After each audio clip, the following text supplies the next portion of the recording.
7 companies, Apple, Microsoft, Nvidia, Amazon, Meta, Alphabet, and Tesla, make up about 34% of the entire S&P 500. In 2015, those 7 companies were just 12%. So in a decade, their weight in the index has nearly tripled. I worked out what that meant for my own money. Of every $1,000 I had in VWRA, about $240 was sitting in 7 tech stocks. The remaining $660 was spread across 493 companies.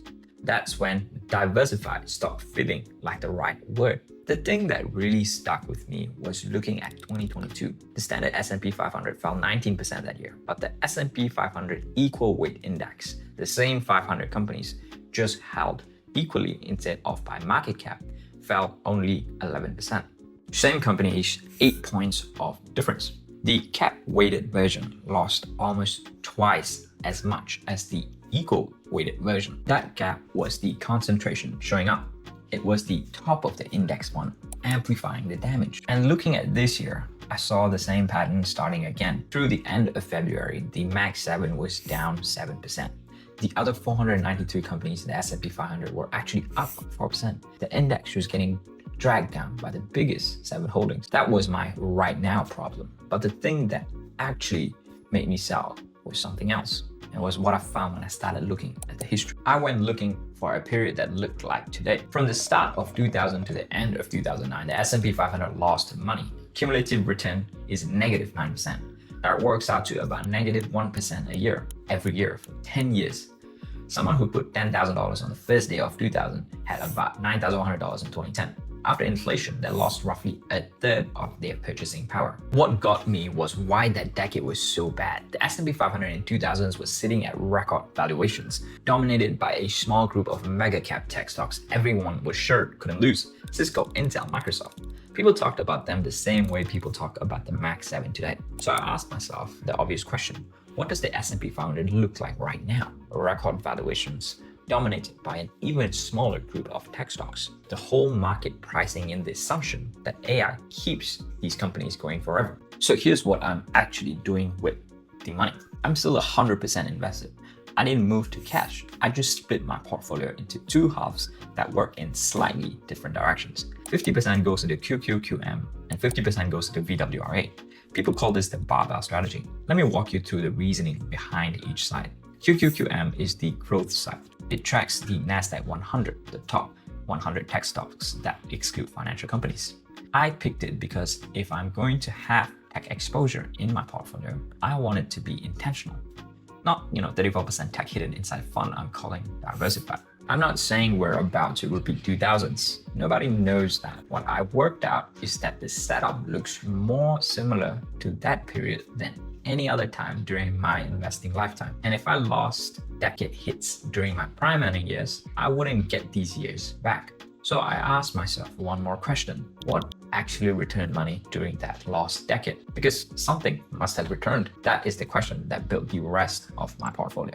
The math behind that decision is wild. Over the last 10 years, the Nasdaq 100 has delivered around 18% annually. The S&P 500 over the same window around 13%. That is a 5 percentage point gap every single year for a decade. To put that in real money, if I would put $10,000 each into 2015, the S&P 500 version would be now worth $34,000. The Nasdaq 100 version will be around $52,000. Same starting point.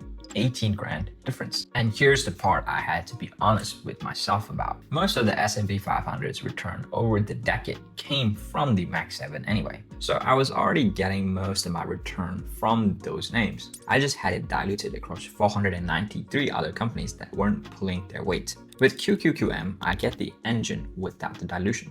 Yes, it is more volatile, but with a 30-year horizon, I'm signing up for the swings. VWRA is the counterweight. It's the Vanguard FTSE All-World Index and about 4,000 companies across developed as well as emerging markets. The US is still the biggest chunk at around 60%. The rest is Japan, the UK, India, China, Southeast Asia. The kind of markets that don't show up at a all-in-one S&P 500 fund. This is where the lost decade question came back. I asked myself what actually returned the money from 2000 to 2010, while the S&P 500 went backwards? The answer was emerging markets. The MSCI Emerging Markets Index returned around 16% annualized over that decade, roughly a 4% cumulative return, while American investors went nowhere for 10 years. Anyone holding emerging markets quadrupled their money. That's why VWRA exists in my portfolio. Not because I think the US is going to crash. I really have no idea. It's because if the US has another lost decade, VWRA gives me something else that is still working, and it's already showing up this year. As of May, MSCI Emerging Market is up about 15% a year to date. The S&P 500 is up nearly 9%. That is a 6-point gap in 4 months. This setup isn't perfect, and I want to be honest about what I gave up to get here. First, fees. VOO costs about 0.03%, QQQM is 0.15%, VWRA is 0.19%. Compared to a simple S&P 500 fund, I'm paying more. And over 30 years, that fee gap compounds into real money. I made peace with that because I think the strategy is more than pays for it. But I want to name the cost out loud. Second, this portfolio is still around 80% US. QQQM is fully US and VWRA is 60% US. So when I say global diversification, what I really mean is I went from 100% US to 80% US. It's better, but not a complete reset. I'm naming that upfront because if I don't, the comments will. Third, volatility. This portfolio swings harder than S&P 500. It dropped further during the Q1 correction this year. If a 20% dip would make you panic sell, this would be the wrong setup for you. And the worst portfolio is the one that you abandoned at the bottom. So back to where I started. I sold the S&P 500 right before one of the strongest rallies in months. On a 4-month timeline, I may look wrong. I would say the same thing if I was watching this video. But I didn't make this decision on a 4-month timeline. I made it on a 30-year one. I made it because 7 stocks in one country making up a third of America's index is a bigger bet than I realized I was making. And because the next decade might look more like 2000 to 2010 than the last 10 years. And I wanted to own something that worked in both worlds. One last thing that I keep coming back to is that market leadership shifts. In 1989, Japan was the world's most valuable stock market. People genuinely believe it would never stop. It took 34 years for the Nikkei to get back to the high. The US isn't Japan, and I'm not predicting that.